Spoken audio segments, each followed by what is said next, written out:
कैसे हो आप सब। आशा करता हूँ आप सब सही होंगे। तो आज हमारा ये है part 2 chapter number 1 history class 10th का नेशनलिज्म यूरोप। तो इसमें हम बात करते हैं नेक्स्ट यूनिट की, जिसमें हम बात करेंगे the age of revolution. The age of revolution actual में था क्या। तो 1830s की बात करते हैं। तो 1830s के अंदर हमने देखा कि 1830 से लेकर 1814 के बीच में एज ऑफ रेवोल्यूशन कहा गया है। इसका रीज़न था क्योंकि consolidation of the power by the conservative regime made liberalism and nationalism associate with revolution in many regions of Europe। कि बेसिकली अब यूरोप के अंदर अलग अलग जगहों पर नेशनलिज्म आने लगा। क्यों? क्योंकि यहाँ पर लिबरलिज्म और नेशनलिज्म दोनों की जो आइडियोलॉजी थी वो एक साथ मिलकर रेवोल्यूशन लाने लगी। किसके अगेंस्ट? कंजर्वेटिव रेजिम के अगेंस्ट। इसी तरह से यहाँ पर इटालियन एंड जर्मन स्टेट्स ये प्रोविंसेस हुआ करते थे ऑटोमन एम्पायर के। ऑटोमन एम्पायर एक एम्पायर था जिसके अंडर में इटली और जर्मन आया करते थे। लेकिन आयरलैंड और पोलैंड ये ऑलरेडी एक्सपीरियंस कर चुके थे इस तरह का रेवोल्यूशन, जिसके चलते हुए द रेवोल्यूशनरीज, जो रेवोल्यूशनरीज थे इनके अंदर थे कौन कौन? Basically professors, school teachers, clerk, member of the commercial middle class. इन लोगों ने मिलकर एक ग्रुप बना रखा था जिसको कहा जाता था रेवोल्यूशनरीज। इनका मेन मोटिव था कंजर्वेटिव रेजिम को यहाँ से हटाना। इसी में सबसे पहले देखते हैं जुलाई के अंदर, इसको नाम दिया गया जुलाई रेवोल्यूशन, जो कि फ्रांस के अंदर हुआ 1830 के अंदर। Power of the bourbon king, जो पावर ऑफ बर्बन किंग थी उसको रिस्टोर कर दिया गया। कब? वियना कांग्रेस, जो कि 1815 के अंदर हुआ था, जिसकी वजह से लिबरल को क्या कर दिया गया, लिबरल रेवोल्यूशनरीज क्या कर देते हैं, ओवरथ्रोन करते हैं। अब Louis Philips were the installed as a head of constitutional monarch. तो यहाँ पे लुई फिलिप को बना दिया गया क्या, कॉन्स्टिट्यूशनल मोनार्क बना दिया गया। अभी ध्यान रखना, कॉन्स्टिट्यूशनल मोनार्क बना दिया गया तो इनका आगे रोल भी आएगा। तो लुई फिलिप को यहाँ पर कॉन्स्टिट्यूशनल मोनार्क बना दिया जाता है, हेड बना दिया गया। वहीं पर मैटरनिक बताते हैं, मैटरनिक कहते हैं कि व्हेन फ्रांस नीज, जब फ्रांस छींकता है, the rest of the Europe catch cold, तो बाकी यूरोप को कोल्ड कैच कर लेता है। इसी के चलते हुए बेल्जियम भी क्या होता है, यूनाइटेड किंगडम ऑफ नीदरलैंड से अलग हो जाता है। जब जुलाई रेवोल्यूशन में हमने देखा तो इसके बाद इसी टाइम पर एक और रेवोल्यूशन हुआ, उसको कहा गया ग्रीक रेवोल्यूशन। लेकिन ग्रीक रेवोल्यूशन को एक और नाम से जाना जाता है। ग्रीक रेवोल्यूशन को बेसिकली कंसिडर किया जाता है वॉर ऑफ इंडिपेंडेंस। किसके नाम से जाना जाता है? War of. ये था क्या इंडिपेंडेंस? इसके अंदर कहा गया it was a part of the Ottoman Empire since 15th century. 15th century से ग्रीक किसका, ऑटोमन एम्पायर का पार्ट था।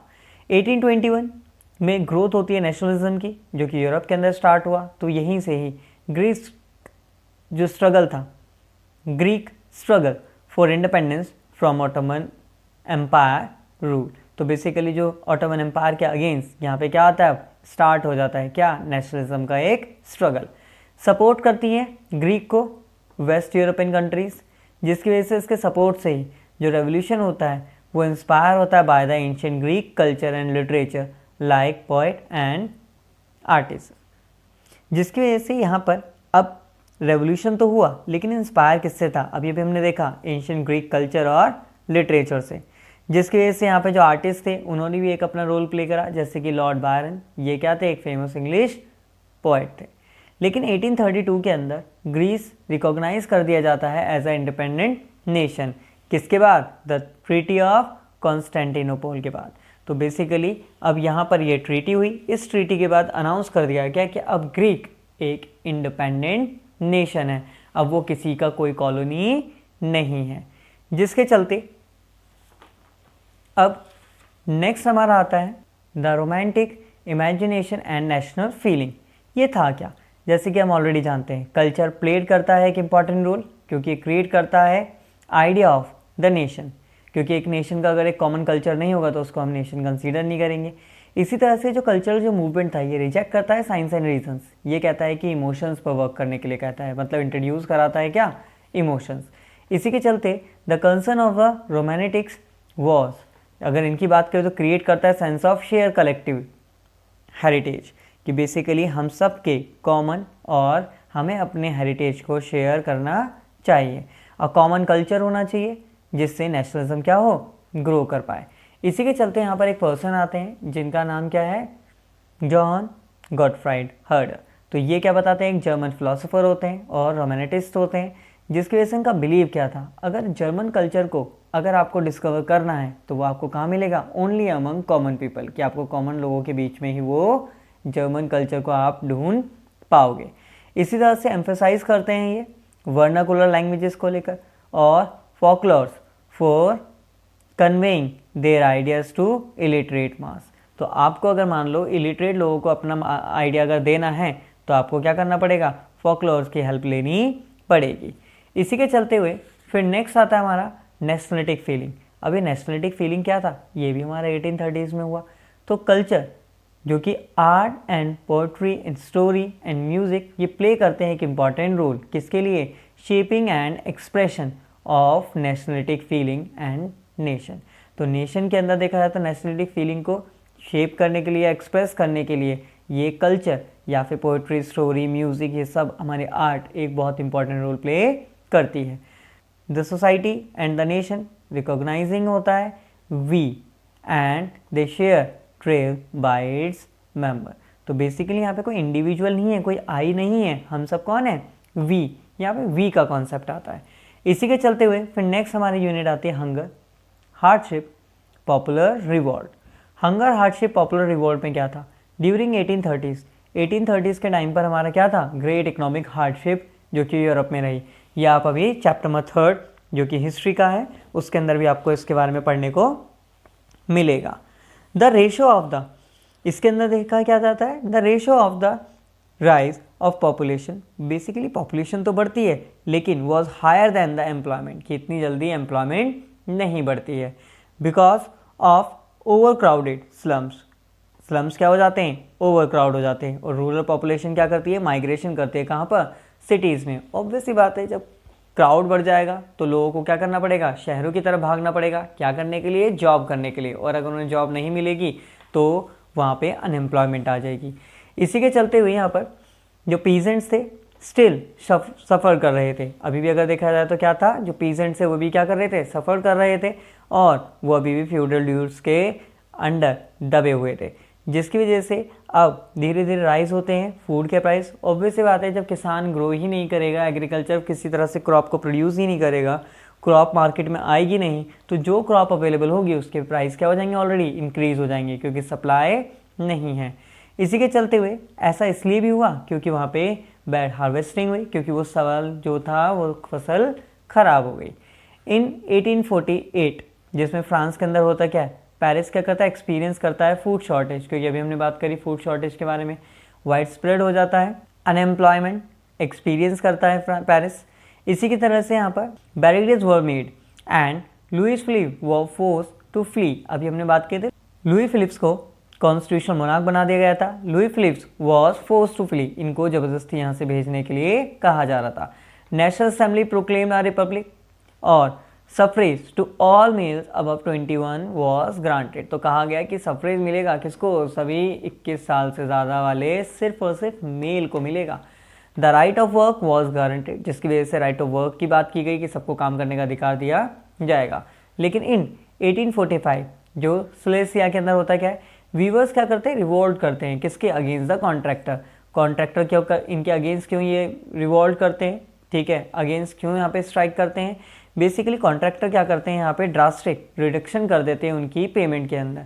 इसी रेवोल्यूशन में होता क्या है कि रेवोल्यूशन रिसीव स्कॉन, बेसिकली क्या था, मतलब बहुत ज़्यादा उन्हें क्या मिलता है, घृणा मिलती है। क्या मिलती है उन्हें, घृणा।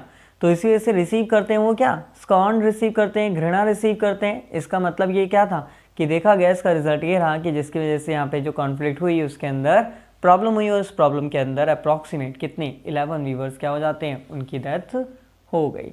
तो ये था हमारा 1848 का सिलेसिया। लेकिन इसके अलावा हमारा अब जो मेन क्वेश्चन बनता है वो अभी हम July revolution, Greek war of independence, Greek revolution पढ़ा, लेकिन जो अब हमारा जो मेन है वो है हमारा क्या, the making of German and Italy. The making of German and Italy था क्या, जिसमें सबसे पहले पढ़ेंगे unification of Germany. Unification of Germany 1866 से लेकर 1871 तक का टाइम पीरियड चला। यहाँ पे ये कर कौन रहा था यूनिफिकेशन की बात, तो मिडिल क्लास जो होते हैं जर्मन्स के, ट्राई करते हैं यूनाइट द डिफरेंट रीजन, जो अलग अलग यहाँ पे क्या था, जर्मन की कितनी 39 कॉन्फेडरेशंस थी, उनको इकट्ठा करना, क्या करना, वन नेशन स्टेट्स बनाना, जिसकी वजह से यहाँ पर एक इलेक्टेड पार्लियामेंट हो, जो कि 1848 के बाद बताई गई थी।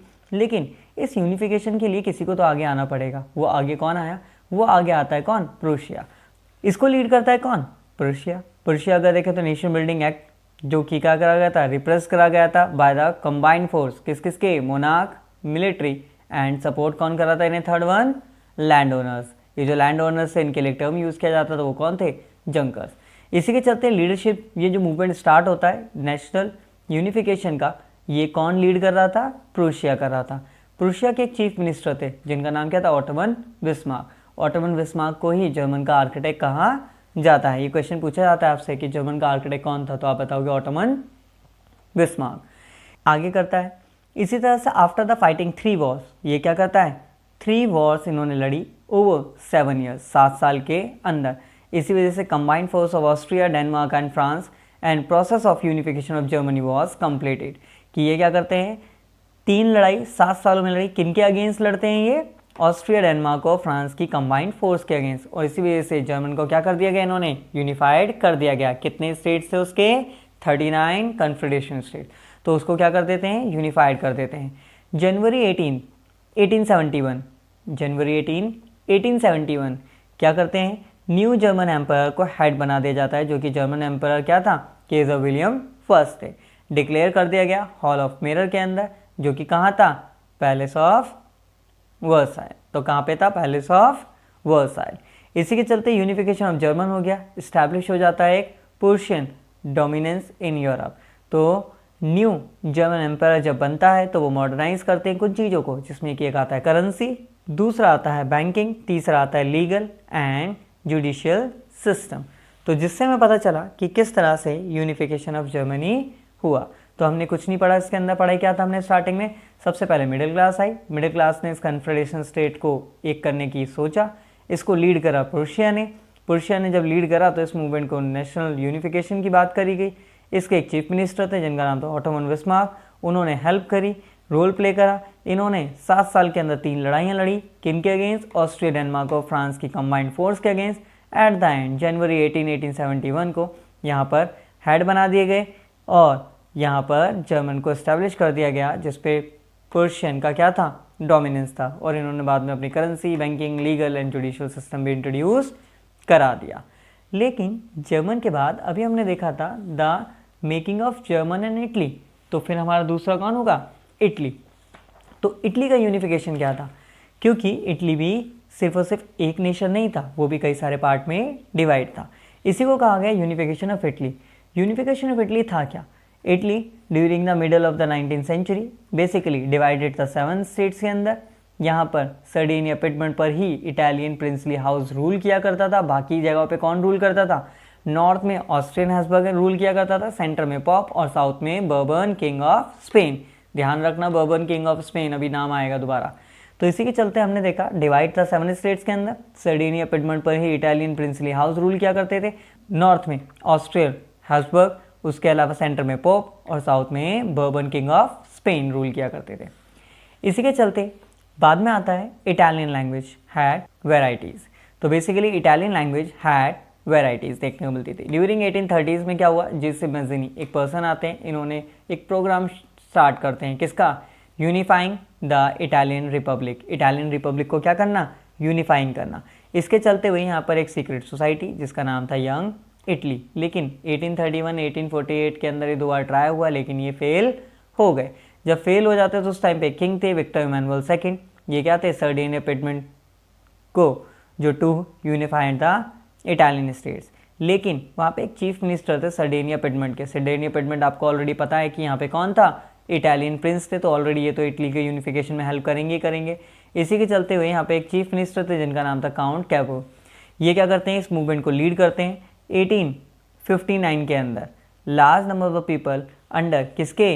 यहाँ पे ध्यान रखना, पहले कौन था? ज्यूसेप मैज़िनी थे। अब कौन है? ज्यूसेप गैलिबर्डी।